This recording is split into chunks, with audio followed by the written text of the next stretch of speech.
All right, happy summer, everybody. We're in it to win it with August. I'm Carisa Bunten with 7th Street Gifts, now doing business as Spoonful of Jelly.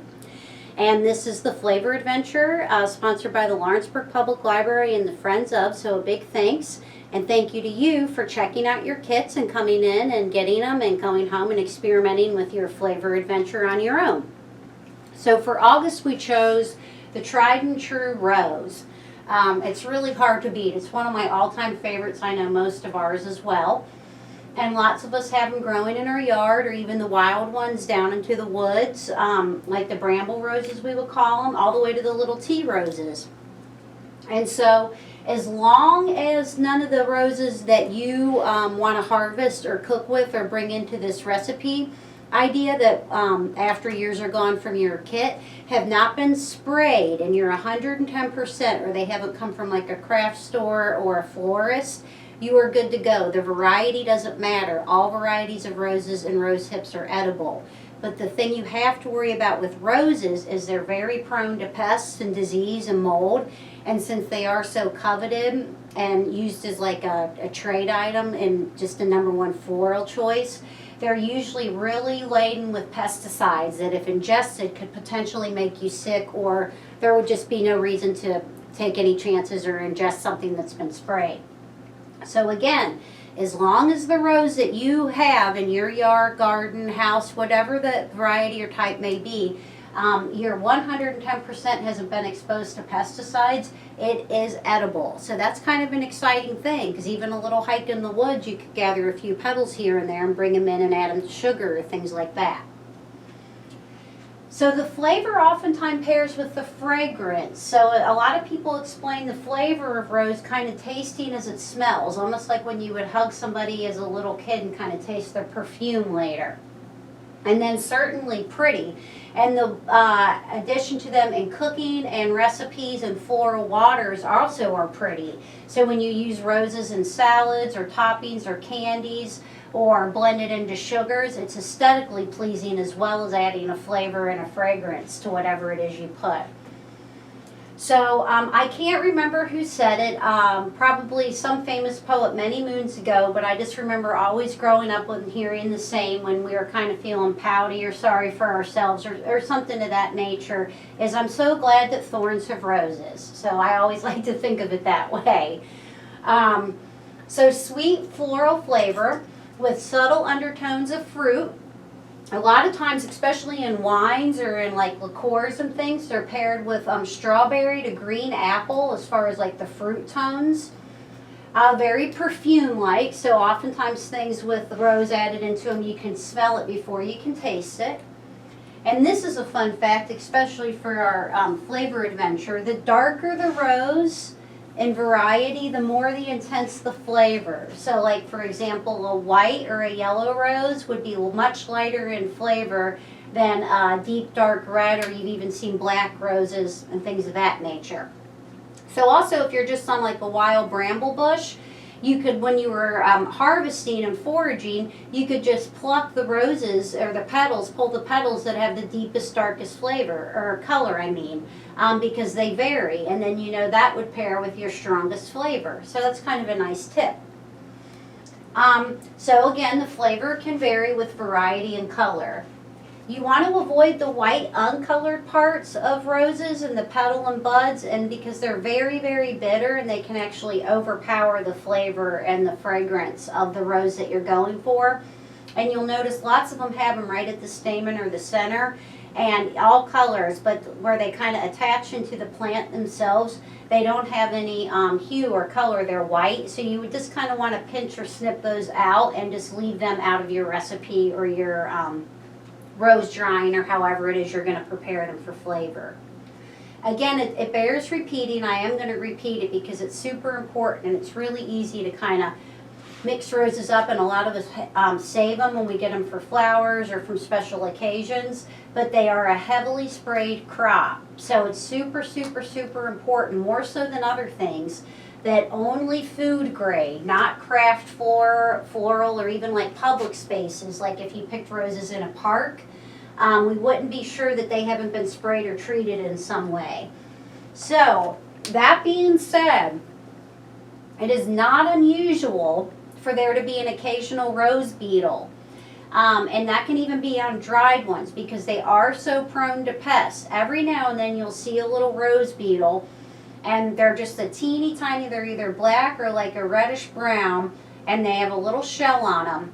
And so you would just rinse or sift them out. And it's definitely better to have the occasional rose beetle than the pesticides that are sprayed on roses, because they're some of the strongest, most toxic there are. It's not much different than buying like a farmer's market broccoli or lettuce, or even I've gotten eggplant before and you've rinsed them off and there have been a few little like pests on there. It just shows that they haven't been sprayed and that they're truly organic, and that's kind of par for the course. Either you have the pesticides or the occasional pest. So petals, they can even be plucked and put fresh on salads. So like, let's say you have a rose bush that grows outside your porch. You could even pluck a few and just sprinkle them on top. Jelly, and that's what we're going to talk about a little bit more later. And you have really pretty, lovely rose jellies that I made about 2 or 3 weeks ago for your kits. And that's a natural hue and color. It did not come out pretty. This is a super sweet one. It has the same ratio of everything, but it's a little bit sweeter than usual. So if you have a sweet tooth, you'll really like it. But they came out really good. Let's see, custards and or sorbets, and you can do that as a topping or even make like an infusion or kind of like a tea or a tisane and use that as your base infused with your water for your color and flavor of rose. Rose water you see a lot in like Middle Eastern, Mediterranean, and even Indian cuisine, and it's food grade. Like if you go to like not a Trader Joe's, like a Jungle Gyms or probably even Kroger when they have their cool little ethnic sections, you can buy rose water. And it's an easy and common way to add the flavor. It goes all the way thanks to savory dishes like really rich meats to how I like it best is like in baked goods like frostings or even in cookies or wafers or things like that. So it is a slightly sweet, strongly floral taste, and it does enhance like fruits and cream flavors really well. And then another thing that roses and rosewater pair really well with, and it'll be in your handout, are sesame seeds. And lots of times I've had like little candies from India and the Middle East that are kind of like rolled and crushed rose petals and sesame seeds and honey, and you eat them. They're like a garnish and they look really pretty, but they have a really nice pairable flavor too. And so that's kind of a fun thing to add like to salads or even sweets, is to top with sesame seeds, honey, and rose petals. And it gives it a real twist, but it's tasty. So a recipe to make your own rose water that's food grade, so you can just kind of have it on hand and add it to your recipes as you see fit. And that can even be little splashes into teas and lemonades as well.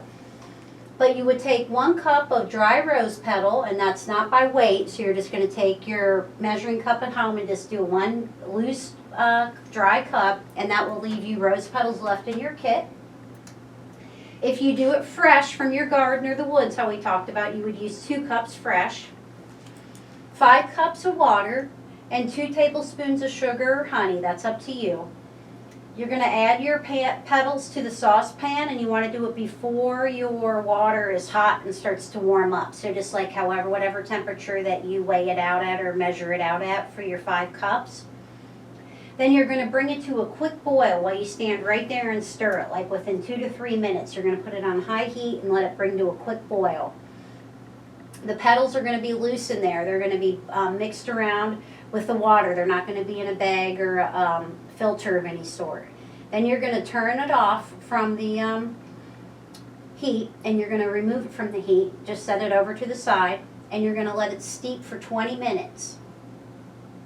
Now while you do this, right when you turn it off from the heat and it's still super hot and it steeps, you want to add the sweetener and the sugar then. When the water's already really hot and the petals are already starting to get soft and almost kind of mushy mixed in with the water. And you're going to let the sweetener sit in there while it steeps for the 20 minutes, but you're not going to add it before you boil it.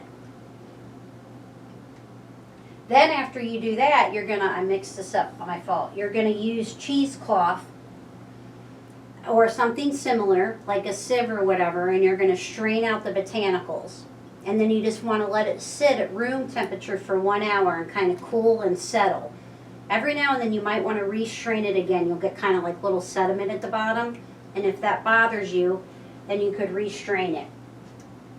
You just want it to kind of come to room temperature before you store it in the refrigerator. I don't know why I keep doing that. This is a slippery one.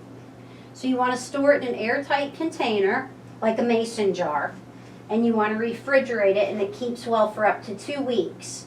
And you wouldn't want to keep it too much longer, just because it can kind of start to get moldy and sour, and you wouldn't want to like add it to a recipe and then realize that it wasn't good and then have messed up your whole batch or whatever. It's really potent flavor, so you want to do like less is more. So as you add it to a recipe like a tea or even a custard, a sorbet, how we talked about, all those sorts of things, you want to add a tablespoon at a time and kind of taste test it along the way, because it can get a really strong flavor soon and it can become bitter. So like just a little bit of extra can kind of make it from that really good rose flavor that tastes good to like a bitter kind of almost perfumey flavor that takes away from your dish. In your jellies that you have, these are the simple ingredients: sugar, 4½ cups, a rose petal tisane, which remember is just a fancy word for a tea that doesn't actually have tea in it, and I did 3½ cups of water to 1 cup of dry petals, just like what you guys are going to do for your rose water if you decide to make it. 1 package of Sure-Gel pectin, and a 1/4 cup, 1/4 cup of lemon juice. That's all that's in here. And then once you open it and break the seal, they can stay out on your counter in your shelf stable, your pantry, but as soon as you open it and use it, you can refrigerate it, or you need to refrigerate it, and it's good for 1 year after opening. So this can even sit for like a year before you open it, as long as the seal hasn't been broken, but the expiration starts after you've broken the seal, and then it's a year after that. And you'll use this up. This is just a little 2½ ounce sample by then, but that's just the standard fare for this. And then I did realize I forgot a couple things that I wanted to mention for the rose water and the petals are to add the lemonade or teas. And this is one of my favorite things to do, especially with the ones in your kit that you guys have, are to add a few petals to ice cubes. So just like a pinch, or the rosebuds I mentioned earlier, you could pick 1 rosebud and drop it into your ice cube tray and freeze them. And then when you add them, you can add them to your teas, your lemonades, things like that. They'll rehydrate and kind of float around and give a really light flavor, but they're really, really pretty. It's just kind of a fun thing to do during summer, maybe for a birthday party or a tea party or having a friend over. You can also candy your rose petals. Lots of times that's kind of like you dip them in an egg white and then a powdered sugar. So just how you would candy like a violet or anything else. You can do rosebud sugar, which is really easy. You just add a pinch kind of to taste to sugar and blend it in. And it makes it look pretty and it tastes and smells really good. You can also put it in a food processor and powder it and make like a powdered sugar with your flower petals and your sugar. And then this was a fun idea, and I feel like I've seen it somewhere, but when I read it again, because I always try to kind of reread up on this before here in case anything new and exciting is out, is rose petal granola. And I've been helping a friend at the kitchen make her granola, and there's a lot that goes into a good granola, and I feel like a few sprinkles of rose petals with sesame too, or a tahini, would be a nice touch and add a really pretty color too. So I hadn't thought of that, but I like the idea. So in conclusion, for the flavor adventure with me, Carissa, with 7th Street Gifts, doing business as Spoonful of Jelly, the month of August, for Rose, the Lawrenceburg Public Library, the best library ever, we have your flavor adventure. So you'll have 1 ounce of food-grade certified organic rose petals and buds, and a 2½ ounce jar of almost organic, not quite, but vegan, rose petal jelly to enjoy. And then we will see you next month for the next flavor adventure in September. And I'll have to talk to Denise about that and decide if we want to hold on to summer a little longer or slide into savory. But thanks a lot and enjoy your roses. They're one of my favorite. And we'll see you next time.